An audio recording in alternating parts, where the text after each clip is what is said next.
Buenas tardes y bienvenido a una edición más de nuestro magazine El Lavadero. Ya estamos a martes y comenzamos la semana con muchas secciones y mucha información para toda la familia. Hoy comenzaremos con Sumaya Chahiri, Más que Cultura, después llegará a Laurínguez Deportes y terminaremos con Macarena Albarracín y su nuevo espacio musical.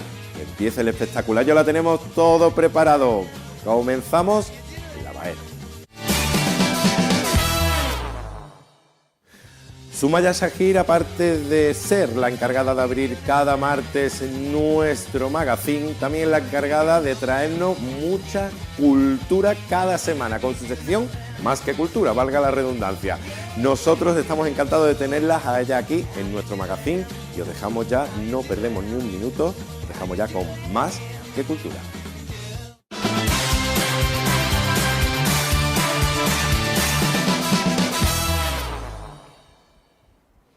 Buenas tardes amigos, bienvenidos una semana más a Más que Cultura del magazine El Lavadero. Gracias Valle por darnos paso. Hoy me acompaña un poeta natural de Córdoba, afincado en Málaga desde hace muchos años y está aquí para hablarnos de sus publicaciones, que tiene ya 3 atrás publicados y tiene otro, está a punto de salir. Le damos la bienvenida a nuestro invitado José Antonio. Hola, ¿qué tal, José Antonio? Pues muy bien, muchas Bienvenido gracias. a Más que Cultura de Torrevisión. Muchas gracias. Gracias a ti tardes. por querer participar con nosotros y aceptar nuestra invitación. Encantadísimo, desde que me lo propusiste. Lo teníamos pendiente. Teníamos pendiente y era... Pues sí, bueno, Antonio, eres maestro diplomado en Ciencias de la Educación, licenciado, ¿no? Corrígeme. Correcto. En psicopedagogía, pero lo que realmente más te importa y lo que más realizas desde el 2002 es trabajar la enseñanza, como he dicho antes, maestro de primaria, lo vamos a especificar, de primaria en Torremolinos. Así es, lo has dicho muy bien porque... ¿Trabajar con niños? Trabajo con niños, que creo que es un trabajo que debe ser vocacional y contentísimo porque... Además son unas edades los niños que son muy agradecidas, en las que ellos demuestran su progreso, tú te vas dando cuenta de que te llegan, son chiquititos y llegan... La inocencia, estos niños inocentes exactamente. Que te llega todo, ¿no? Y cuando los dejas, pues para ellos eres como una especie de Dios, porque se acuerdan siempre de ti, al maestro de primaria y sobre todo en las edades iniciales de 6-7 años. Esta edad porque marca mucho. Les marca mucho. Y bueno, y para mí es un lujo ir a trabajar todos los días y meterme en el aula con ellos, y eso es hoy en día tener un trabajo con el que tú disfrutes, es para sentirte Eso es muy contento. importante, disfrutar de algo que te guste, hacerlo, da mucho fruto, ¿no? Da mucho fruto. Aunque sufres un poquitín también en las vacaciones más largas, ¿no? Que ahora que viene dentro poquito, dentro de unos días la tenemos ya. Sin duda. Se echa de menos, se echa de menos, ¿no? Aunque la gente crea que no son necesarias, no ya Sí. solo para ellos, que para ellos por la edad que tienen son todavía más necesarias, pero para el profesorado también. También, sí. El estar día tras día Un con curso un grupo intenso, sí. de 20, 25, 26, 27 niños, exige mucha entrega y termina, cuando va llegando final del curso, uno se encuentra agotado. Muy bien. Bueno, y has escrito, como te he presentado, has escrito ya 3 libros. Y uno está ahí a punto de salir, ¿no? Bueno, cuéntame, ¿cuándo decidiste escribir, Antonio? José Antonio. No, Antonio José. Antonio José. Hoy la calor. Antonio Bueno, José. no tiene tampoco importancia. Escribir lo recuerdo, digamos, hace muchos años en mi adolescencia, que me gustaba escribir y guardo algunos escritos, incluso el primer libro publicado recoge algunos poemas de esa época. Lo que ocurre que el paso a publicar lo que uno escribe lo di mucho más tarde. Ya eres mayorcito, ya lo vamos a decir dentro de un ratito. Correcto, lo Sí. di porque, bueno, siempre me había gustado, pero una vez que te metes en este mundo y vas conociendo gente, vas leyendo tus trabajos, la gente te va diciendo... Sí, la edad de la adolescencia a lo mejor son cosas que te pasaba, tú le plasmabas en... Yo la plasmaba exactamente sin intención, sin ninguna intención. Más allá que la de... ¿Nunca has pensado esto lo que tú plasmabas cuando eras joven, un joven estudiante? Nunca pensabas que lo vas a publicar, ¿no? Bueno, yo no sé si en el subconsciente, de forma, digamos, involuntaria, uno siempre tiene esa sensación, el que escribe. Lo guardo por si acaso. Sí, aunque lo haga, ya te digo, de manera inconsciente, creo que todos los que escribimos, en el fondo es porque queremos ser leídos.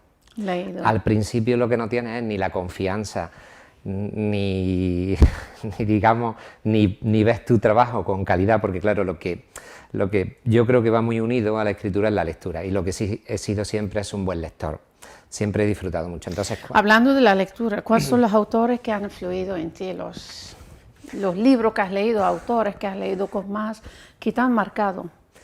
Pues yo creo que soy, digamos, que las fuentes de las que he bebido son muy eclécticas, por decirlo de alguna forma. No podría decirte que los clásicos, que la generación del 98, que la generación del 27, que la del 50. Soy más de la del 27 y de la del 50 porque creo que lo que he leído mucho es, digamos, poesía contemporánea. Entonces he leído a los clásicos, por supuesto, lo he estudiado, pero creo que como la escritura es una manera, es la manera que tiene de evolucionar el lenguaje, pues tanto la poesía más antigua o la narrativa más antigua tiene su encanto, necesitas beberla para ilustrarte, pero siempre, digamos, he sido un lector de más libros, sino contemporáneos. En el año, Antonio José, el año 2008, publicaste tu primer libro, ¿no? Correcto. Desajustes. Desajustes. ¿Qué hay en Desajustes? Pues Desajustes, como yo te he dicho antes, tiene parte de poemas muy antiguos míos, de muy joven, que estaban ahí, que en lo que hemos comentado antes estaban guardados. Me llama la atención, por eso me he quedado diciéndolo despacito, me llama la atención el título. Desajustes, ¿no? Eran poemas muy disparatados, por decirlo de esa forma, que cuando eres más jovencito no te paras tanto en el contenido, eres mucho más, digamos, vehemente, a la hora reflexionas poco sobre y escribía todo lo que te venía en la mente, ¿no? Y los corriges poco, los confrontas poco. Aunque yo antes de publicarlos, como ya publiqué bastante más tarde de escribirlos, pues ya tenía, digamos, un bagaje y ya sí los pulí un poquito, pero en el fondo la estructura y el esquema del poema tenía mucho tiempo. Pero quería que estuvieran ahí, y luego, por supuesto, también recoge poemas más cercanos a ese 2008, los que, digamos, de muchos poemas. O sea que en este libro hay una parte tuya. En todos los libros hay una parte mía, o una gran parte mía. Yo creo que es muy difícil que no haya un libro de un autor que no tenga una parte suya. En unos un poquito más y en otros un poquito menos. Ya, hombre, si hablamos de autobiografía, pues entonces... autobiografía ya queda claro. Ya queda claro. Pero es verdad, algunos pues, siempre se ha pensado que todos los escritores o los poetas y tal tienen parte, sobre todo en la poesía, tienen parte de su vida ahí, lo que plasman en los libros. No es así siempre, ¿no? No, yo por lo menos soy de los que digo que no. Hay muchos compañeros que opinan lo contrario. Pero el poeta o el escritor en general tiene que tener tiene una de sus virtudes la capacidad de imaginar. Sí, tiene que tener una gran imaginación. Si no, difícilmente las vivencias personales de uno darían para publicar tantos libros. O contaría la misma historia en versiones diferentes, que también lo hay, es decir, la historia y las obras de muchos autores están ahí, es contar la misma historia o las mismas vivencias de forma diferente, o el escritor es capaz de inventarse mundos, de inventarse vivencias, de imaginar cosas que o a lo mejor te han tocado de refilón, pero que tú tienes que agrandarlas y tú tienes que ir un poquito más allá. Porque si no, tú no te puedes enamorar 200 veces y desenamorarte 200 veces. Imposible. Es muy difícil. Hay algunos que sí, pero vamos a poner los que son... Pues tendrá que enamorarse cada semana y separarse y volver para que le dé tiempo, ¿no? Correcto, eso es imposible. No te da tiempo a vivir, a tener experiencias cercanas a la muerte, y si no las tienes mejor, no te da experiencia a que se te muera tanta gente a tu alrededor como para tener tristeza. Alegrías las tienes, pero también las tienes en un número limitado, y por lo tanto el escritor sí tiene que ser muy observador, ver lo que ocurre y ser capaz de lo que ocurre plasmarlo, aunque no le haya, digamos, tocado a él. A la hora de escribir, de plasmar todo lo que, los sentimientos, todo lo que me comentas y tal, ¿qué rutinas tienes tú antes de empezar a escribir? Cuando escribo poesía tengo la costumbre de leer un ratito antes. Como casi siempre tengo libros... ¿Buena técnica? Sí. Muy buena técnica. Para mí es fundamental. Casi siempre tengo libros que vas comprando y que no has tenido el tiempo de leerlo entero, y entonces pues cojo 3 o 4 libros distintos y solo leo a lo mejor 2 o 3 poemas de uno, 2 o 3 poemas de otro y otros 2 o 3 poemas de otro. A lo mejor te tiras un cuarto de hora, 20 minutos leyendo, pero coges un poquito, a mi modo de ver, el lenguaje poético, la misma idea que tú tienes en la cabeza, lo que estás leyendo te está dando pistas y senderos que tú puedes coger y luego trabajarlos a tu manera. Entonces yo procuro hacerlo, no siempre a lo mejor dispongo a veces tengo la idea y creo que no necesito y me pongo rápido y trabajo, pero en general me gusta un poquito. La narrativa es distinto, la narrativa tienes la idea, evidentemente tú no te pones a leer ni una novela, ni siquiera un microrrelato antes de ponerte a escribir. Si es una novela, pues lógicamente tiene un hilo conductor y tú vas desarrollándola. Sí que es importante, a mi modo de ver la narrativa, tener continuidad. Y si es un microrrelato, lógicamente, pues si te permite a lo mejor escribirlo en un ratito, si tienes la idea y eres capaz de plasmarlo. Siempre teniendo la idea. Sí, si no tienes la idea no es escribes. difícil, no escribes, claro. No escribes, terminas plasmando. Claro. Digo plagiando, termina uno, pero no es tu caso. No, pero no es por plagiar, sino porque si no tienes la idea... no sirve de nada. Claro, te puedes poner a divagar. Hay veces, hay ejercicios, yo me acuerdo que he hecho ejercicios de escritura en los que eran eso, simplemente escribe 7 ideas que te vengan a lo loco a la cabeza. Escribe 7 ideas que te vienen a lo loco. Y ahora, sobre esas 7 ideas, intenta plasmar una historia. Son ejercicios. ¿Eres la que va con la libreta y apunta cualquier idea que le venga? Debería. Creo que soy defensor de los que lo hacen y creo que es una virtud. Ayuda mucho. Ayuda. Yo lo hago porque te digo, ayuda muchísimo, que estás tú viajando a lo mejor o estás camino al trabajo, te viene una idea, pues no te da tiempo, más fácil una libreta y escribirla. Se apunta y no se te olvida. No se te olvida. Mientras que si no lo apuntas... Y luego ya, una vez que esté uno más relajado, lo puedes desarrollar de una manera u otra, ¿no? Tienes toda la razón. O sea que se te pasa Se me pasa. Debería de ser más disciplinado en ese sentido y no lo soy. Bueno, antes de pasar a hablar de tu segundo libro, ¿no has pensado escribir tratando todos los días los niños y tal, algo para los niños? Sí, bueno, yo tengo poemas infantiles. ¿Sí? Y luego lo que pasa que yo trabajo mucho con ellos, tanto la poesía como la narrativa. Entonces disfruto cuando ellos me traen sus cuentos. Yo corrijo, no te puede hacer una idea la cantidad de cuentos que le obligo a escribir y que por lo tanto me obligo a mí a corregir, porque si no, no sirve de nada. Si tú no Claro, si le mandas a hacerlo y no lo corriges... Y no le das un feedback y el niño se da cuenta de dónde puede mejorar, de dónde están los errores, entonces no sirve de nada. Entonces hay una cantidad de cuentos que me trago, por decirlo de esa manera, y luego pues yo al mismo tiempo los voy haciendo con ellos, porque ellos muchas veces se bloquean como es natural porque son muy pequeñitos. Entonces yo les digo, bueno, ¿cómo empezamos un cuento? Yo lo voy a ir haciendo a la misma vez que vosotros, para que veáis que no es tan difícil, pero que no puede copiar nadie lo que yo he puesto, lo que yo estoy poniendo en la pizarra. Entonces yo empiezo mi cuento, desarrollo, describo a un personaje, establezco, y ellos lo van haciendo, y tengo muchísimo. Lo que pasa que, bueno, digamos, no me he puesto a trabajarlos para publicarlos.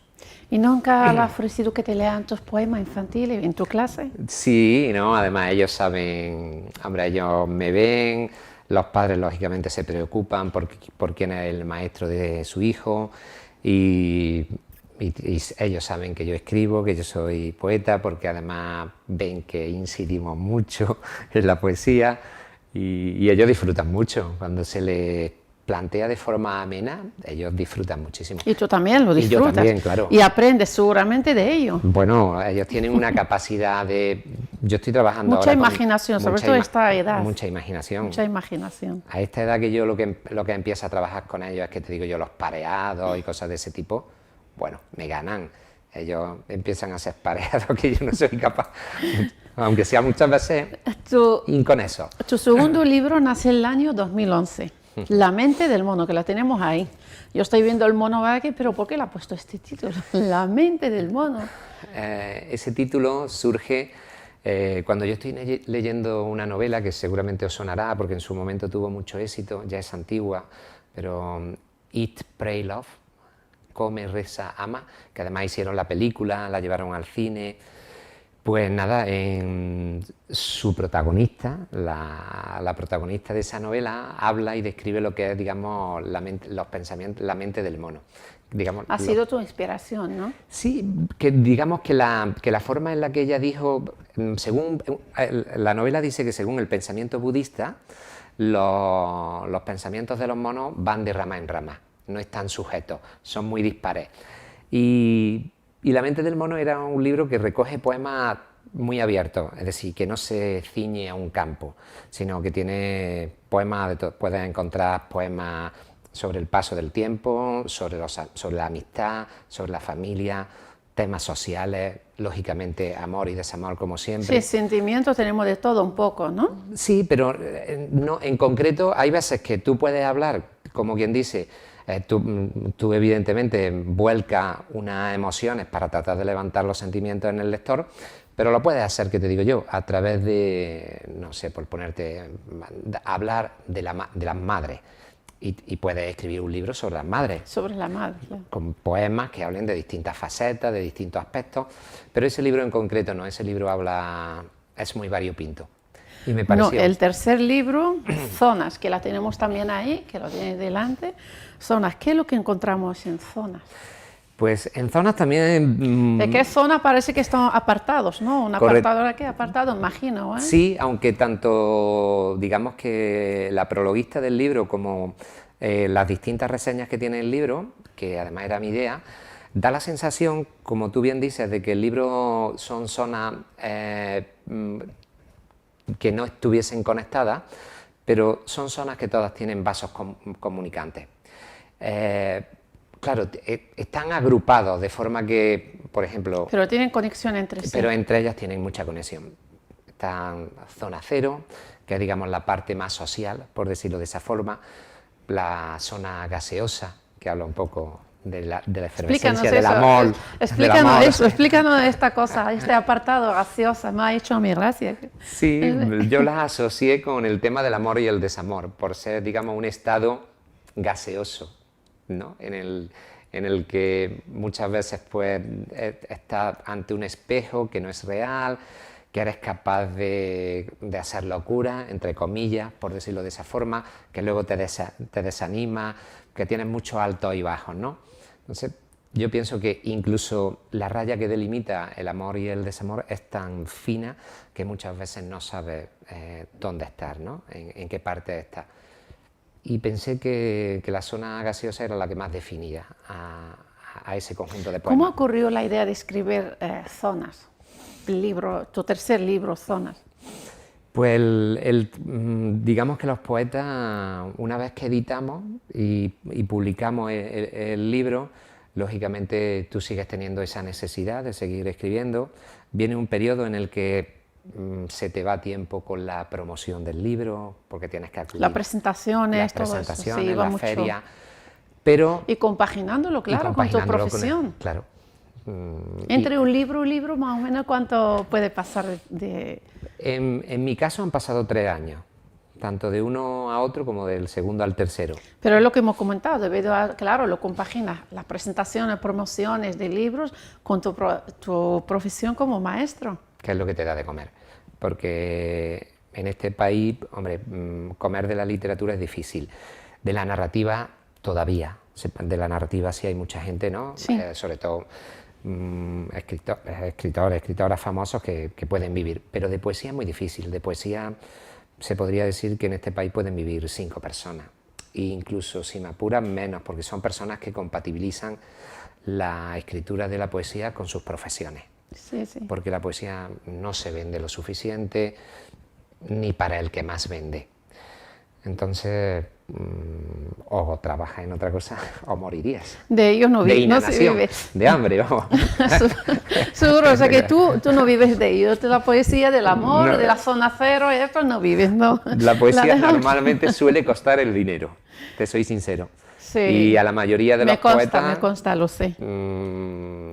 Si te tienes que meter ya a unos niveles un poquito más altos para conseguir tú tener un número de lectores que no tengas que ir, digamos, a venderle tú el libro, porque mi libro, que fíjate, Zona, en este caso, ese es de la 4ª edición, pero está a punto de salir la 5ª, así que en cuanto a ventas es para estar muy contento, pero aún así es porque yo he ido presentándolo muchas veces, en muchas ferias, vendiendo el producto.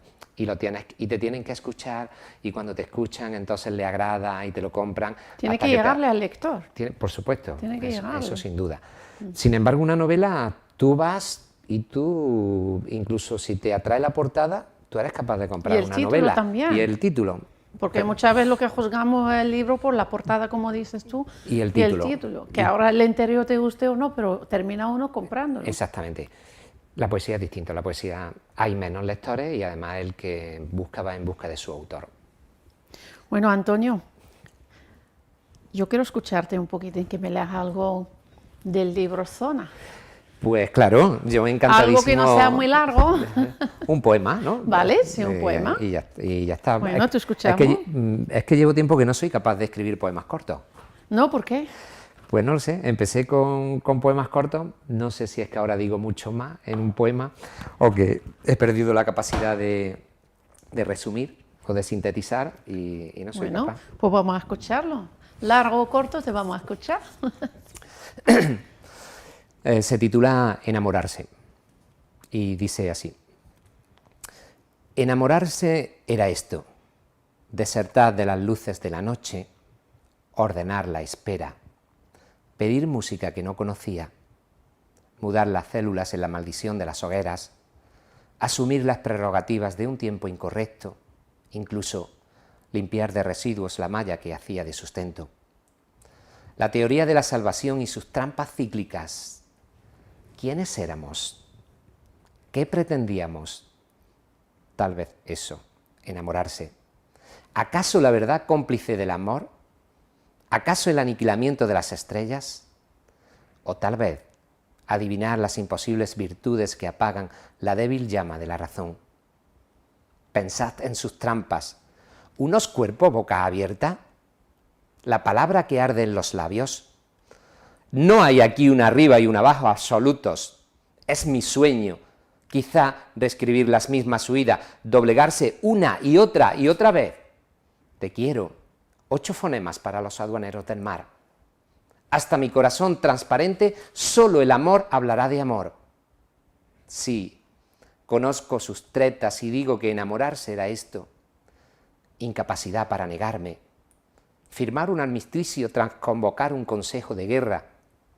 Y lo que es más asombroso aún, elegir entre alimentarme de sueño o de sueños. Ya nadie muere de amor. Juro que me enamoré y nadie me avisó de que enamorarme era esto. Muy bonito.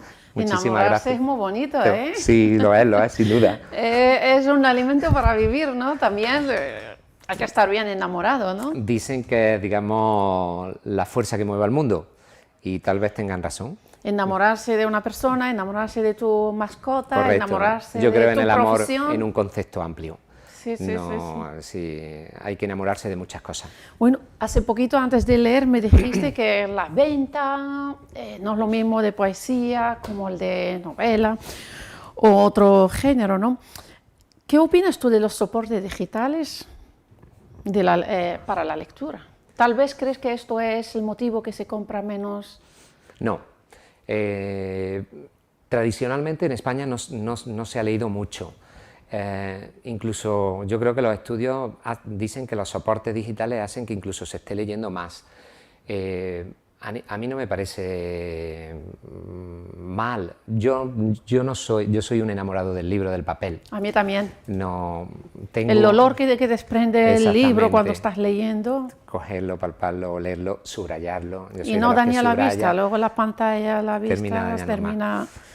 Sí. Pero entiendo que el mundo evoluciona y que la escritura y la lectura pues se van adaptando a los tiempos que corren. No me parece mal si se incentiva la lectura. Antonio, ¿cuál es tu último libro que has leído? Pues te puedo decir incluso en el que estoy, o el último. Bueno, pues en el que estoy ahora mismo, que llevo 2 semanillas con él, Fractura, que es novela. Últimamente estoy leyendo novela, que es de André Neumann, que además es muy buen poeta, y sus novelas me gustan mucho porque tienen una carga poética grande, ¿no? Entonces disfruto mucho. Y acababa de terminar Berta Isla, de Javier Marías. ¿Otra novela? Otra novela. Tal vez porque tú estás pensando en publicar una novela. Sin duda, tienes toda la razón. Llevo mucho tiempo, bueno, yo te he dicho eso de novela, pero también es verdad que tengo últimos libros leídos de poesía. Lo que ocurre es que como hasta hace muy poquito tiempo he estado en el proceso de corregir una novela que había escrito, incluso en el proceso de escribirla, debes de intentar tener lenguaje narrativo y no poético, porque son 2 géneros completamente distintos. Totalmente. Y si tú no consigues diferenciarlos, pues vas a tener, a mi modo de ver, no lo vas a hacer bien. Entonces he procurado, mientras que he escrito la novela y sobre todo en el proceso de corrección, leer mucha novela para tener lenguaje narrativo. Nos queda poquito tiempo, Antonio, y yo quería preguntarte, ¿qué tipo de novela nos va a sorprender? Pues os va a sorprender, yo creo, porque es una novela, podríamos encuadrarla dentro de lo que es el género negro de novela o policíaco. La que estás escribiendo tú. La que estoy escribiendo, pero es una novela muy actual. Uno puede empezar a leerla y verá que como si estuviese viendo a veces noticias del telediario o como si abriese un periódico y estuviese leyendo una noticia que está ocurriendo en la novela, porque toca, digamos, dentro de ese género policíaco, por decirlo de alguna manera, o negro. Hay 2 tramas, que una, digamos, es la trama... No demos más detalle porque si no nos gustaría verla, ir a ver a tu presentación y que vengas otra vez aquí a contarnos. A presentarla, claro, estaré encantadísimo. Claro que sí, porque si no nos quejamos luego de que no nos compren y no. Se lo contamos todo. Bueno, Antonio José, muchísimas gracias por estar aquí, por compartir con nosotros tus tesoros literarios, ¿no? Y lo dicho, que tengas mucho éxito en la próxima publicación de la novela, y ahí estaré yo también para que lo vea. Pues daros las gracias a ti sobre todo y al equipo técnico que sé que está detrás, que también me ha tratado y que también ha colocado porque sin todo. ellos no haríamos nosotros nada. Sin ellos no somos nadie. Y decirte que ha sido un placer, he disfrutado muchísimo contigo, con todos vosotros, y que me quedo con muchísimas ganas de volver a venir con ese nuevo proyecto, porque queda grabado, vendrás. Gracias, Antonio, de nuevo. Gracias a vosotros. Bueno, nos vamos a despedir del programa, ¿me acompaña? Claro que sí. Venga. Bueno, señores, ha llegado el momento de despedirnos y la semana que viene os espero aquí, en el mismo sitio, en el mismo lugar, aquí en Torrevisión. Mientras tanto, sed felices. Pues nada, yo el mismo consejo que ella, ser felices. Os mando un abrazo a todos los televidentes del programa de Más que Cultura y que os prometo volver. Así que hasta pronto.